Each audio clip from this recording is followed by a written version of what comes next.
Hey, welcome to day one of Peach's day camp. We're going to do 2 days a week for the next month and see how far we come with her. Right now, we are in my training area, the basement of our house, and in a sort of a makeshift living room that I have, so that we can do some sort of home environment work with dogs. So Peaches is with me because she has what I would describe as severe stranger danger, fear, aggression. She is a risk to people who come to the family house if she doesn't know them. Pretty much if they're not family. She might be okay with some of the kids' friends, but she is a risk. And in the right situation, she'll bite. When I came the first time, she's normally crated when people are over. When I came the first time, she was batshit crazy in the crate. I eventually let her out once she calmed down, made her wait. Had a tennis racket to block in case she tried to bite me. And she came out calm, but then quickly escalated again. And in addition to low growling, barking, snarling, lunging, she also would frequently retreat and then come back to do it again and then retreat. That retreat is what tells me that there's a lot of fear underlying her behavior. She did take a couple of really solid shots at biting me, unsuccessfully because I had the racket in front of my legs, but there was no question that she didn't know what to do about me, and she was stressed and fearful. So, when I have a dog in that situation, when I'm in their home, when their family is present, when they're in the house that they've lived in Peach's case for a few years now, and she has been this way for a few years, a couple of questions always pop up, and of course, it is something that most of the owners are thinking too. One, is she being protective of her humans? Two, is she being territorial about her home and her space? And three, combination of those two. And that is always a possibility. The other thing to factor in is that behavior, when it continues for a long time, can also just become habit. So how much of Peach's behavior derives just from the habit, like this is what I do every time. I don't even know why I do it anymore. This is what I do. So you have protectiveness of humans. You have territorial behavior with the home and the space. You have the probability that there's a lot of habit underlying this behavior. And so what we want to do is sort of peel all of those things back to see if we can start to nail down what is at the core of her behavior and how can we start to alleviate it. So today I went to pick her up at her house. I had her mom put her in my car. She was not tethered because I didn't want to have to untether her, because I don't think she's ready for me to touch her.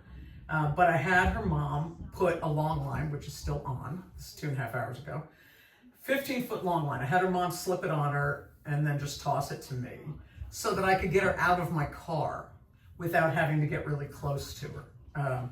That all went fine. She came out, she growled at me. She did not try to come at me, but she did growl, she stalked, she stayed the full 15 feet away from me. I did not attempt to pull her in close. I did not attempt to get her to do anything. I was giving her 15 feet of freedom. So the first thing that we did is we went on a walk, and I just let her do what she wanted to do, sniff, explore, pee, poop. When she started the walk for the first 5 minutes, her tail was tucked, tightly tucked. But as time went by, we walked for about, 20, 25 minutes. She started to relax. She started to chase squirrels, to really enjoy the walk. I did not ask her to come close to me. The only direction I would give her is if I was ready to move forward and she was doing something, I would give her a little kissy sound or say, let's go, and give her a light tug on the leash. At no time did I pull her, and at no time did I try to shorten it up to make it like we were on a regular leash walk. So the only thing I ever asked of her was that she move forward with me at whatever distance. She would go through that walk, and sometimes she would just migrate over closer to me and be a couple of feet from me and then float away, and I just let that happen. Why did I do long line, and why did I give her that freedom? A couple of reasons. First of all, we go on the walk because dogs are migratory.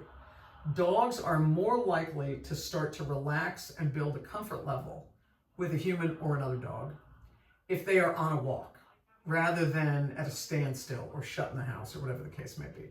So I wanted to go migrate around the neighborhood with her so that she could just feel a little bit more at ease with me. I didn't think we were going to be friends, but a little bit more at ease. Then, as she started to ebb and flow, getting closer to me and moving further away, the fact that I asked nothing of her, I put no pressure on her, helps to build her sense of safety with me. And I needed to do that because we were going to be coming inside. So getting back to trying to get to the core of what's driving her behavior, what she told me when she got in my car and was low growling at me for much of the 10-minute ride, and then when we got out on the walk where she stayed away from me and avoided me for the most part, is that she's uncomfortable with this human who she doesn't know. She does not trust me. She does not feel safe. She does not want to be near me. Even though we weren't in her personal space and even though her humans weren't around, right? So the intensity of her behavior may be inflamed by being in her home and with her humans. But at the core of her behavior with strangers is a genuine fear and mistrust of strangers, right? So that is where I'm going to begin. We will get to in-home behavior, but for these first few day camps, she's not going to be at home. She's going to be in other places because that location inflames her. I want to remove her from that location and just see if I can start to build trust with her. So when I am rehabbing a dog, I never correct a dog when I'm rehabbing them because I am not trying to teach them anything. I'm trying to earn their respect. And I earn their respect by earning their trust. So you can see that she's over on the bed there. When she came into this space, it took a little while to get her in. Her modus operandi right now, while she's been in this space with me for about an hour and a half, has been to avoid me. She is in what we would refer to as defense drive. Defense drive you could think of as fight or flight, to oversimplify it. And there is much more to know about defense drive, and I will defer to one of my best role models, who's Brian Agnew. Looking forward to his September drives workshop, in fact, in September in Utah. But anyway, without belaboring the point, think of defense drive as fight or flight. When I was at her house and she was lunging at me, she was in fight. When she fled or when she avoids me now, she is in flight. Now, if I provoke her, I could move her back into fight.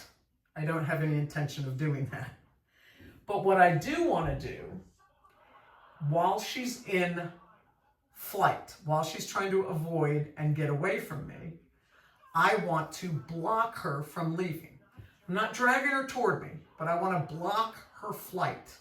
I'm still going to let her have space, but I don't want to let her exit the room. So here's what I'm doing. You can see the lead, and it's around her neck. It's not around her paws. Good. So I'm going to start by moving closer to her. Whenever we move close to a dog like this, who's not totally comfortable, it puts in their brains some pressure on them. Now, this is as close as we've been the whole 2.5 hours we've been together. Almost 3 hours we've been together. So she's watching me, she's relaxed, but she's not going to take her eyes off of me. Now, if I move, here we go. One more move and she's uncomfortable. Now she wants to leave the bed. I am not going to pull her toward me, but I'm also not going to give her enough slack to move further away from me. I'm not going to move closer. I'm not going to put pressure on her, but I'm not going to let her leave. If she keeps leaving, she never gets over that hurdle. So all I'm saying to her is, you're not going to go anywhere. You can do whatever you want to do at this length. So right now it's about, 4 feet. So she allowed me to get within 4 feet. At that point, I made my lead 4 feet long. And I said, great, we're going to stay here at 4 feet. And you're not going to go anywhere. So you'll notice that if I lean toward her, she leans away.